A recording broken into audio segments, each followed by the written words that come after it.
Testemunhos para a Igreja, volume 6, capítulo 34, O cuidado dos órfãos. Entre todos quantos necessitam de nosso interesse, são as viúvas e os órfãos os que de maior direito têm a nossa terna simpatia. São objeto de especial cuidado do Senhor. São emprestados aos cristãos como depósito de Deus. A religião pura e imaculada para com Deus o Pai é esta: visitar os órfãos e as viúvas nas suas tribulações e guardar-se da corrupção do mundo. Tiago, capítulo 1, verso 27. Muitos pais que morrem na fé, descansando na eterna promessa de Deus, têm deixado os seus queridos com a plena confiança de que o Senhor deles cuidará. E de que maneira provê o Senhor para esses seres privados de amparo? Ele não opera um milagre, enviando maná do céu, não manda corvos levar-lhes o alimento. Opera, porém, um milagre no coração humano, expelindo o egoísmo da alma e fazendo fluir as fontes da beneficência. Prova o amor de seus professos seguidores, confiando as suas ternas misericórdias às almas aflitas e desamparadas. Abram, aqueles que têm o amor de Deus, o coração e o lar a essas crianças. Não é o melhor plano cuidar dos órfãos em grandes instituições. Caso não tenham parentes capazes de tomar conta deles, os membros de nossas igrejas devem adotar esses pequenos em sua família ou encontrar lugar conveniente para eles em outros lares. Essas crianças são, em sentido especial, objeto da atenção do Senhor, e negligenciá-las é uma ofensa a Ele feita. Todo ato de bondade para com elas, em nome de Jesus, é aceito por Ele como feito a Ele próprio. Os que as privam, de algum modo, dos meios que elas deviam ter, os que com indiferença lhes consideram as necessidades, terão de tratar com o juiz de toda a terra. E Deus não fará justiça aos seus escolhidos, que clamam a Ele de dia e de noite, ainda que tardio para com eles? Digo-vos que depressa lhes fará justiça. Lucas capítulo 18, versos 7 e 8. Porque o juízo será sem misericórdia sobre aquele que não fez misericórdia. Tiago 2, verso 13. O Senhor recomenda que recolhas em casa os pobres desterrados. Isaías 58, verso 7. O cristianismo deve suprir pais e mães e lares para esses desamparados. A compaixão para com as viúvas e os órfãos, manifestada em orações e em atos correspondentes, subirá em memória diante de Deus, para ser a seu tempo recompensada. Há para todos quantos trabalham para o Mestre um vasto campo de utilidade no cuidar dessas crianças e jovens que foram privados da vigilante guia dos pais e da importante influência de um lar cristão. Muitos deles herdaram maus traços de caráter e, se deixados a crescer na ignorância, serão atraídos para o convívio de outros que os levarão ao vício e ao crime. Essas crianças que parecem não promissoras precisam ser colocadas em situação favorável para a formação de um caráter reto, de modo a se tornarem filhas de Deus. Estamos nós, que professamos ser filhos de Deus, fazendo nossa parte em ensinar a esses que tanto necessitam de ser pacientemente ensinados a irem ao Salvador? Estamos desempenhando nossa parte como fiéis servos de Cristo? Estão essas mentes mal formadas, talvez sem muito equilíbrio, recebendo cuidados com aquele amor por Cristo a nós manifestado? A salvação das crianças e dos jovens acha-se em perigo caso fiquem entregues a si mesmos. Eles necessitam paciente instrução, amor e terno cuidado cristão. Se porventura não houvesse uma revelação a apontar-nos o dever à própria vista de nossos olhos e tudo quanto sabemos dos inevitáveis resultados de causa e efeito, nos deveria despertar para salvar esses desafortunados. Pusessem os membros da igreja nessa obra a mesma energia, tato e habilidade que empregam nas relações de negócios comuns da vida, buscassem eles sabedoria em Deus e estudassem diligentemente a maneira de moldarem essas mentes indisciplinadas, e muitas almas prestes a perecer haveriam de ser salvas.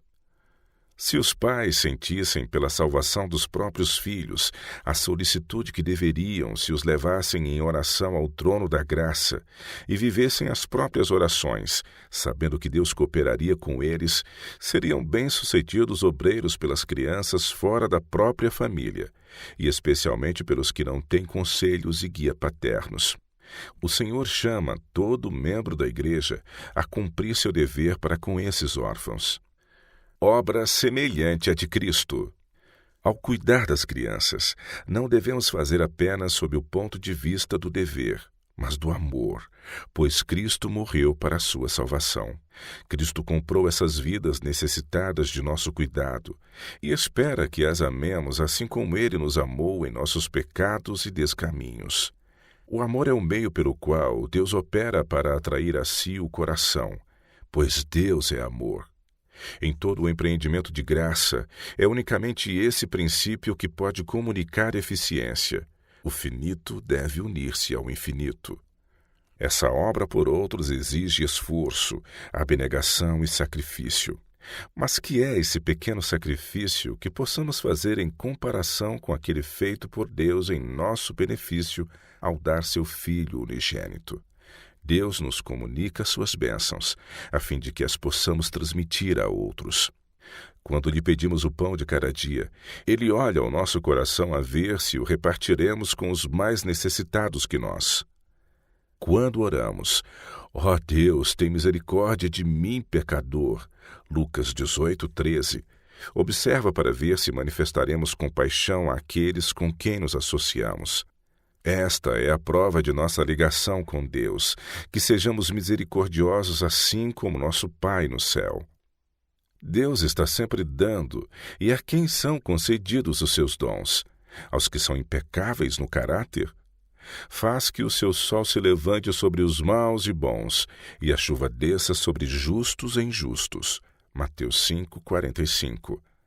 Não obstante a pecaminosidade do gênero humano, não obstante tantas vezes o ofendermos o coração de Cristo e nos demonstrarmos tão ingratos, ainda ao lhe pedirmos perdão, ele não nos repele. Seu amor nos é abundantemente oferecido, e ele nos recomenda que vos ameis uns aos outros como eu vos amei a vós. João capítulo 13, verso 34. Irmãos e irmãs, rogo-lhes que considerem cuidadosamente essa questão. Pensem nas necessidades dos que não têm pai e mãe. Não lhes comove o coração ao observar seus sofrimentos?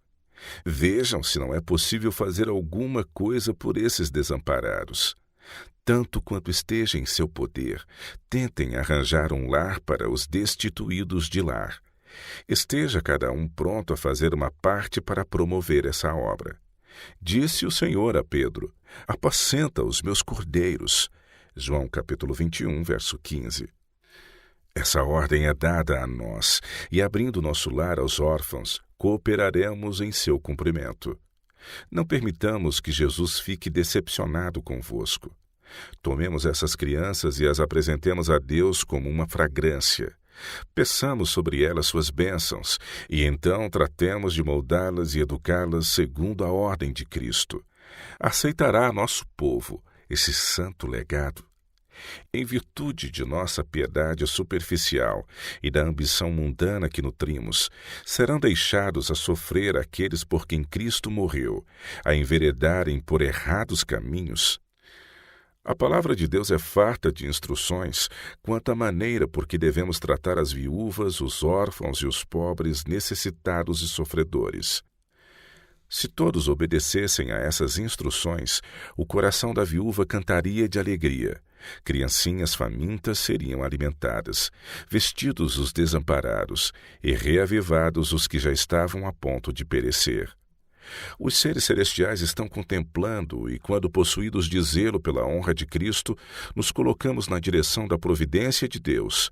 Esses mensageiros celestiais nos comunicarão novo poder espiritual, de maneira que sejamos aptos a combater as dificuldades e triunfar sobre os obstáculos. E que bênçãos recompensariam os obreiros!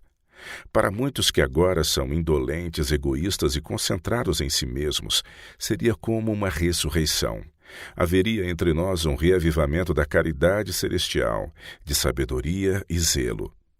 A adoção de órfãos pelas esposas de pastores. Tem surgido a questão de dever ou não a esposa de um pastor adotar criancinhas. Respondo: caso ela não possua inclinação ou capacidade para se empenhar em obra missionária fora do lar e sinta-se no dever de adotar órfãos e deles cuidar, poderá fazer uma boa obra. Escolham-se, porém, crianças deixadas por pais observadores do sábado. Deus abençoará homens e mulheres ao partilharem de coração voluntário seu lar com esses que não os têm. Mas se a esposa do pastor é capaz, por sua vez, de ter uma parte na obra de educar a outros, deveria consagrar suas habilidades a Deus como obreira cristã.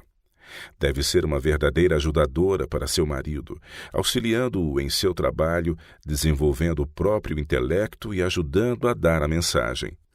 O caminho está aberto para que mulheres humildes, consagradas, dignificadas pela graça de Cristo, visitem os que se acham necessitados de auxílio e transmitam luz a essas almas desanimadas. Elas podem reerguer os abatidos orando com eles e encaminhando-os a Cristo. Tais senhoras não devem consagrar seu tempo e força a apenas um desamparado ser que exige constante cuidado e atenção.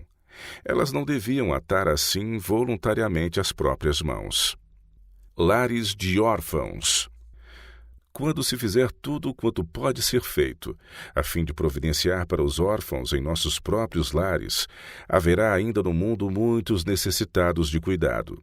Talvez sejam rotos, incultos, aparentemente de todos sem atrativos. Foram, no entanto, comprados por preço, e são tão preciosos aos olhos de Deus como nossos próprios pequenos. São propriedade de Deus, pela qual os cristãos são responsáveis. Sua alma, diz Deus, da tua mão requererei. Ezequiel capítulo 3, verso 20. O cuidar desses necessitados é uma boa obra. Todavia, nesta época do mundo, o Senhor não nos dá, como um povo, orientações no sentido de estabelecer grandes e dispendiosas instituições para esse fim. Caso, entretanto, haja entre nós pessoas que se sintam chamadas por Deus a estabelecer instituições para cuidado de crianças órfãs, sigam suas convicções de dever. Cuidando, porém, dos pobres do mundo, devem apelar para o mundo quanto à sua manutenção. Não devem tirar do povo a quem Deus deu a realizar a mais importante obra que já foi confiada a homens, a obra de levar a todas as nações, tribos e línguas e povos a derradeira mensagem de misericórdia. O tesouro do Senhor deve ter um excesso para manter a obra do Evangelho nas regiões de além-mar. Que aqueles que sentirem a preocupação de fundar instituições assim, utilizem sábios solicitadores para apresentar-lhes as necessidades e arrecadar fundos. Desperte-se o povo do mundo, e que as igrejas denominacionais sejam recoltadas por homens empenhados em fazer alguma coisa em benefício dos pobres e dos órfãos. Há em todas as igrejas pessoas que temem a Deus. Apele-se para essas pessoas, pois a elas o Senhor deu essa obra. As instituições estabelecidas por nosso povo, a fim de cuidar dos órfãos, dos enfermos e idosos entre nós, devem ser mantidas. Não se permita que elas definhem e tragam descrédito à causa de Deus. O ajudar a manter essas instituições não deve ser considerado unicamente como um dever, mas como precioso privilégio. Em vez de presentear-nos desnecessariamente uns aos outros, demos nossas dádivas aos pobres e desamparados. Quando o Senhor vê que estamos fazendo tudo ao nosso alcance em benefício desses necessitados, tocará o coração de outros a fim de ajudarem nessa boa obra. O objetivo de um lar de órfãos deve ser não só proporcionar alimento e roupa às crianças, mas colocá-las sob os cuidados de professores cristãos que as eduquem no conhecimento de Deus e de seu Filho. Os que trabalham nesse sentido devem ser homens e mulheres de coração grande e inspirados pelo entusiasmo aos pés da cruz do Calvário. Devem ser homens e mulheres cultos e abnegados, que trabalhem como Cristo fazia, pela causa de Deus e da humanidade. Ao serem esses pequenos seres destituídos de lar, colocados em lugar onde possam obter conhecimento, felicidade e virtude, e tornarem-se filhos e filhas do Rei Celestial, preparar-se-ão para desempenhar um papel cristão na sociedade. Cumpre que sejam educados de maneira que, por sua vez, venham a ajudar outros. Assim, a boa obra será estendida e perpetuada. Que mãe já amou seu filho como Jesus ama os seus? Ele contempla com profundo desgosto o caráter manchado, desgosto mais vivo do que qualquer mãe experimenta. Vê a consequência futura de uma ação errada. Portanto, que todo o possível seja feito em prol da alma negligenciada.